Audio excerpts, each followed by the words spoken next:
The most awaited phone comparison on the Indian internet right now has to be the iPhone 17 versus the iPhone 16 Pro. And the reason for that is plain and simple. The iPhone 16 Pro during Flipkart's BBD is going to be available for a lower price than the iPhone 17. But the caveat here is that that's the 128GB variant of the phone. Now, if you were to compare the 256GB variant of the phone, which is the base variant of the iPhone 17 this time around, then the prices are nearly similar. And therefore, we've got many requests asking us, should we actually pick the iPhone 16 Pro, a Pro iPhone, over the base iPhone 17? Well, I'll give you my answer by the end of this video. And trust me, it's going to be a very surprising one. Alright, let's begin this comparison. If you're watching me for the first time, I'm Arshad. This is Track and Take English, your destination for detailed, incisive gadget reviews.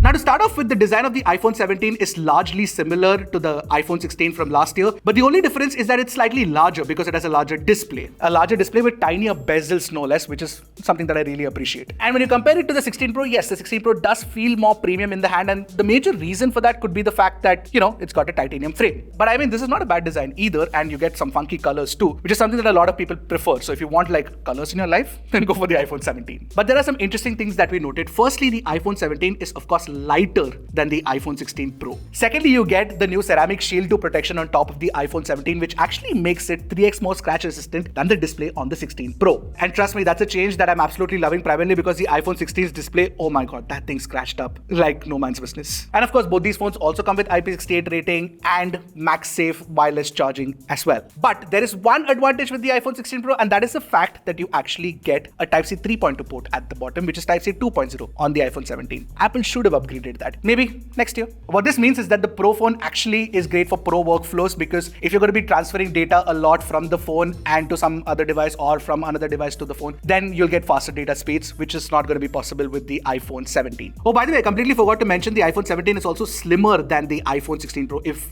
that matters to you, but I think that's not too much of a difference. So overall, if you look at it with respect to design, I mean, that's subjective. You can pick either one of the two. That's depending on what your preference is. And of course, you don't get 3 cameras, you get 2 cameras on this, which I'll come to in a bit. But build-wise, I think the iPhone 17 has a slight advantage thanks to the fact that you get a better scratch-resistant display. Now, next up, we'll compare the displays. And here's the fun fact. The iPhone 17 actually has a better display than the iPhone 16 Pro. So the display sizes are largely similar right now, and with extremely slim bezels on both the phones. So there's no separating the two. So 6.3 inches, 6.3 inches. But by giving you ProMotion 120Hz refresh rate for the iPhone 17, the performance of the display itself is going to be the same as the iPhone 16 Pro. There's absolutely no difference. And even if you look at the color reproduction and the Dolby Vision playback, all of that is going to be similar on both the phones. So there's nothing separating the two. Then how do I say that the iPhone 17's display is better? Well, it has higher brightness. It has 3000 nits of peak brightness. And when you take it outdoors, you can see the difference in brightness, like when you look at the display side by side. But more importantly, with the display, now you get an anti-reflective coating. Of course, it's not as good as the S25 Ultra's anti-reflective coating, but it's an anti-reflective coating nonetheless, which is not present on the iPhone 16 Pro. So yeah, again, when you compare the displays, the iPhone 17 wins. The major differences between the two phones are obviously going to be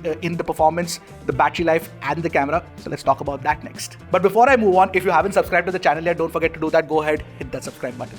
Actually, punch it. Now, you all know that the iPhone 17 comes with the A19 chip and the iPhone 16 Pro comes with the A18 Pro. Now, if you look at the core count for the CPU and the GPU, the iPhone 16 Pro actually has one more GPU core. But the performance on the iPhone 17 is actually better. Now, Antutu is comparable across iPhones for sure, in that the iPhone 17 wins. Even in Geekbench, the single core and the multi-core scores are slightly higher. We actually expected it to be far more higher, but that's not really the case. It's far more higher in the A19 Pro with the iPhone 17 Pro Max, but a video about that is coming later. Now, despite having a 5-core GPU, the GPU performance is better on the iPhone 17. Because if you take a look at the 3D Mark Wildlife Extreme Stress Test, the best loop score higher on the iPhone 17 compared to the 16 Pro. And we also ran the SolarBay Extreme Stress Test, and even here, the iPhone 17 actually has a higher best loop score and a higher, lowest loop score. Which means that the GPU has more power on offer, but the iPhone 16 Pro offers slightly better stability. The iPhone 17 tends to throttle a bit. And the reason for that could also be the fact that the iPhone 17 doesn't have a vapor cooling chamber like the iPhone 17 Pro Max does. Now, benchmarks aside, what matters more is real-life gaming performance, and we actually ran Assassin's Creed and tested it out. But here, the iPhone 16 Pro offered slightly better frame rates than the iPhone 17. But the one thing we noticed with the iPhone 16 Pro is that it brings the brightness down much faster than the iPhone 17 does. Now, this is one problem that has been there with the iPhones for the longest time. So, which means basically overall is that the A19 is actually performing better than the A18 Pro. That's the takeaway. And it's not just the performance, mind you, even the power efficiency is better on the A19. Now, Apple claims that you get 30 hours of video playback with the iPhone 17 and 27 hours of video playback with the iPhone 16 Pro. And in our testing, the iPhone 17 actually does offer better battery life than the iPhone 16 Pro. And it's not just the performance of the battery life, the 17's battery charging speeds are also faster because you can charge from 0 to 50% in just 20 minutes, and we tried it out. It actually does happen in 20 minutes. Of course, after 20 minutes, the charging speed slows down, but still a full charge will be faster on the iPhone 17 compared to the 16 Pro, which will be slower. Now, if you'll also look at the network capabilities with the iPhone 17, you get the new N1 chip, which is the same across all the iPhones launched this year, the 17, the 17 Air and the 17 Pro Max. Now, this N1 chip houses the Wi-Fi 7 module, the Bluetooth 6 module and the Thread module as well. Of course, with the 16 Pro, you do get the same Wi-Fi 7 support and Thread support as well, but the Bluetooth capabilities are Bluetooth 5.3, by the way. Now, to talk about the cameras, of course, with the 16 Pro, the one reason why a lot of people would be gravitating towards the 16 Pro would be for the fact that you actually get a 5x telephoto camera. But we actually tested the camera side by side, and here's what we saw. So the primary camera on the iPhone 17 is a 48 megapixel fusion sensor. It's a 1 by 1.56 inch sensor. So the sensor size is slightly larger on the 16 Pro. But in real life, what we notice is that the details are not like better on the 16 Pro or anything. Because whether we shot in daylight or in low light, both looked largely similar until you were like pixel peeping at 100% crop. You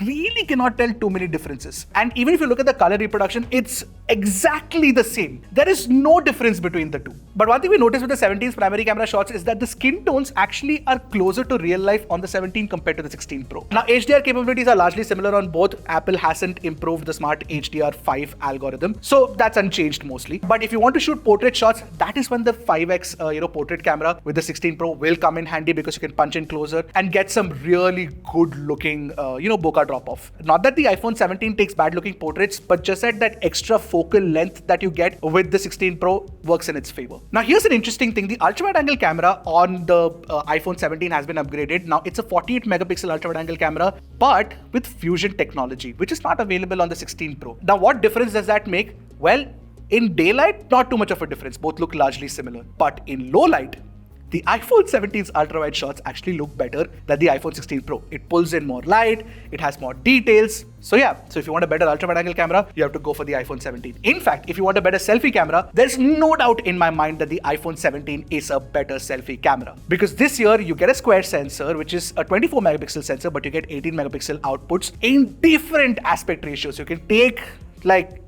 wide angle selfies, like landscape selfies, even in portrait mode. And the quality of selfies that we're getting with the iPhone 17 is just leagues better than the 16 Pro. There's just no comparison here. Now, the advantage of buying a Pro phone is that you get certain Pro camera features which are not available on the iPhone 17. For example, you can take Pro RAW shots, which the iPhone 17 cannot. The 16 Pro can. And you also get support for ProRes video recording, which is not available with the iPhone 17. And you also get the option to shoot at 4K 120 FPS, which is not available with the iPhone 17. But if you're not a Pro user, and if you want just basic 4K video recording, then the iPhone 17 can also do a fantastic job, because with the primary, the ultra-wide and the selfie camera, you can actually take 4K 60 FPS videos. And the quality of the videos look largely similar for the primary and the ultra-wide. Of course, with the iPhone 16 Pro, you can punch in closer, get 5x optical quality, video recording. Plus, you can also get further zoom range with video cameras. But if you look at the video recording comparison of the selfie cameras, the iPhone 17's video recording quality will be actually better than the iPhone 16 Pro, just because you get better stabilization. Because larger sensor means that you have more area to crop, and which means that you actually do get far superior stabilization compared to the 16 Pro. So overall, with the 16 Pro, my takeaway is that the 16 Pro offers more Pro features with the camera, like Pro RAW, ProRes, all of those. And you also get that extra 5x telephoto, which does come in handy. But with the 17, you actually get better optimization of the cameras and a far superior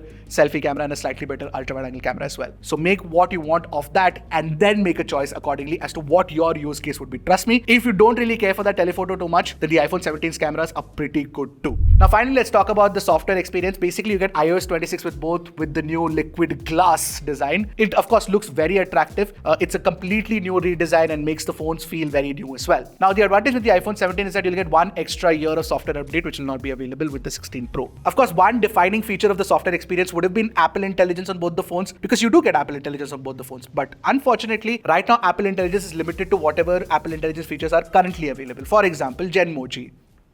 Very useful. Anyway, writing tools is one, feature that I kind of like. But apart from that, most of the Apple Intelligence features are pretty average. And, the Siri with better intelligence, that's something that we're waiting for. So this year, no update on that. So yeah, software experience is going to be largely similar on both. By the way, I completely forgot to talk about two things, is the camera control button and the action button. Yeah, both the phones have it. And action button is useful, but the camera control button, not really. So to conclude this video, I'll give you a plain and simple verdict, not beat around the bush. Buy the iPhone 17 over the 16 Pro. Period.